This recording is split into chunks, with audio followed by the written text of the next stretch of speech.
Welcome back to Naruto Re-Review Part 9.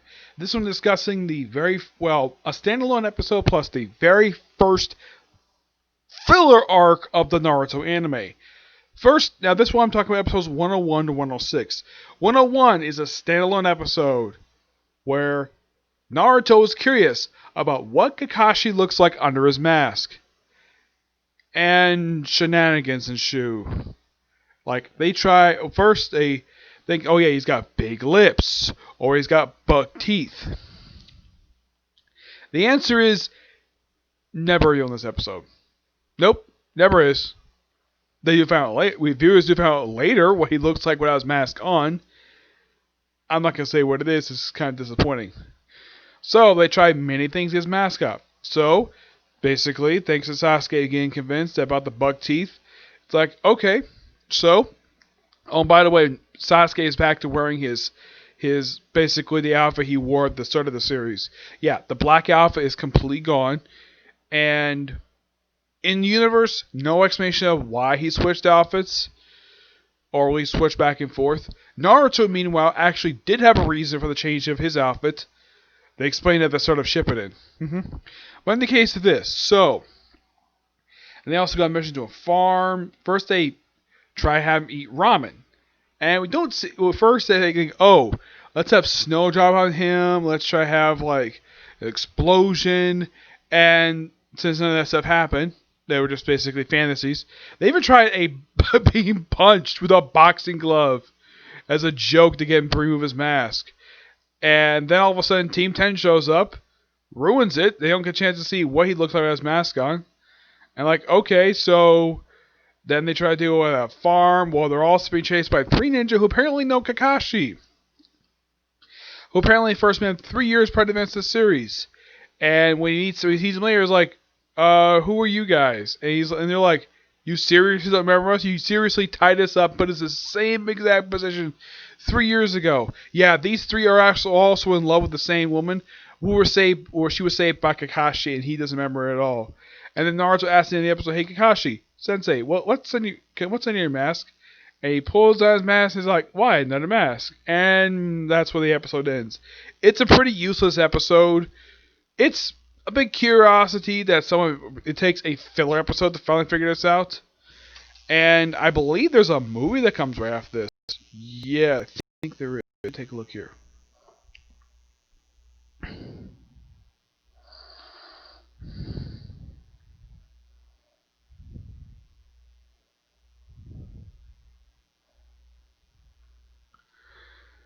I believe this is the... Excuse me. Yeah. Yeah, there's a movie that came right after this. No, I'm not going to review it right now. Mainly because it's been a while since I've watched it. And I'll probably watch it in the future, but not right now. Nope. And then right after that, we have the Land of Tea Escort Mission. Where we have the first time in the filler episodes where we have Team 7 without Kakashi. The excuse is, oh yeah, half the showmen were eliminated during the Corner Crush. Which, when you see a visual, like, how many people eliminated, I'm like, really? I saw maybe 10 dead bodies. Not half the frickin' shinobi in the village. So he's off on a separate mission. So their mission is to escort a runner for this family who's vying to become control of this particular port.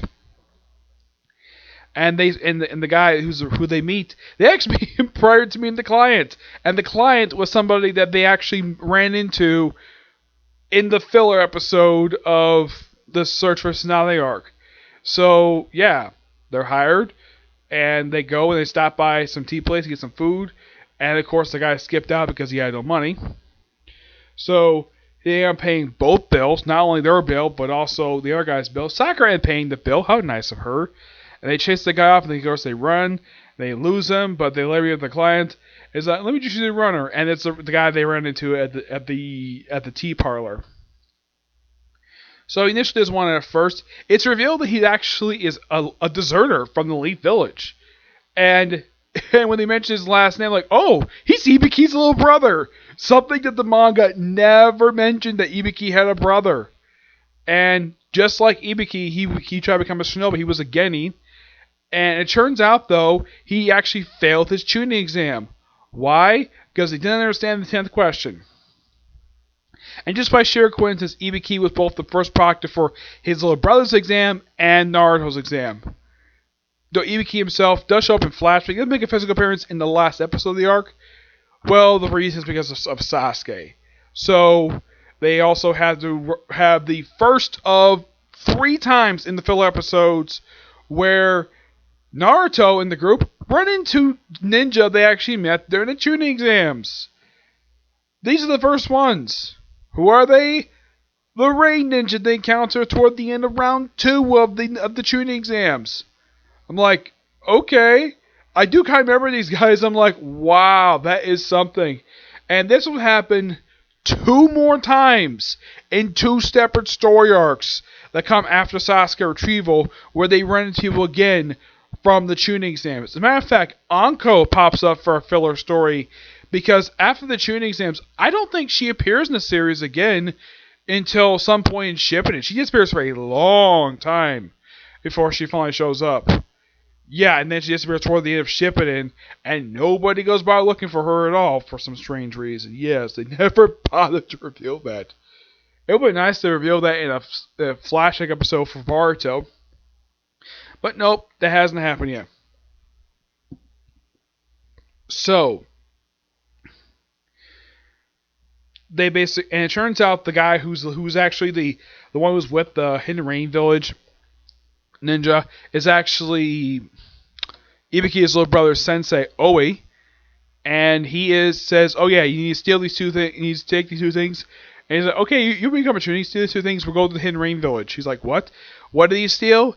A sealing skull and a weapon belonging to the second Hokage. A weapon that was never mentioned at all in the manga that he ever had. And this weapon is simply put the Naruto version of a lightsaber. This lightning sword, which, heck, even has the sound effect of a lightsaber. And it shows up a couple times, and shows up like toward the end of the last couple episodes. What it does, like, okay, yeah, it's a freaking lightsaber, and the thing is destroyed by Naruto thanks to Super Sengun. Oh, and in Rain Village, they had no idea that Naruto used Super Sengun. This is the first time they used it. It's kind of a good thing because these Hidden Rain Ninja never appear again after they got beat by Naruto. They never appeared again ever in the series. They completely disappeared. Yep. So after defeated and after always defeated, of course, what happened to him? I think he supposedly, he got defeated. Supposedly he died, but they never confirmed it. Though they do, when they ran into him again, they actually ran into a couple times. First time they hit him with a bunch of poison needles, which Naruto, apparently the writers who wrote this episode forgot the fact, not the first time he's hit with needles. Yeah, so they completely forgot the fact that he actually has got this. Yes, he was hit with these things by freaking Haku in the Land of Waves arc. Yeah, they completely forgot that, so they can't have him basically go into his, using his red chakra to basically remove all the needles, so basically Sakura had to move it herself. Okay, so they forgot that, but they remember the fact he knows for Sengun. Yep, so the runner they protect does win the race, though it turns out, though, that the daimyo, his assistant, basically, turns out he's, not a very nice person, and it turns out there's a reason for that. Because he was taking bribes. Yep, it's revealed after that Ibiki brother and Ibiki is basically after he won the race. Partway to the race, basically he had to be carried briefly by Naruto. There was a reason for that, and Feeler was like, "There's no rule that says you have that exists. You just made up that rule on the fly." And tells about his bribery. It says you are to remove that robe and become a monk. As for you guys, because basically it says, oh yeah, because you lost it, you gave it to the family, but nope. As for you guys, as for your cruelty, your family is disbanded immediately. Yep, and there's that. Of course, also Sasuke got injured during his battle with Oi, so he had to be taken back via boat.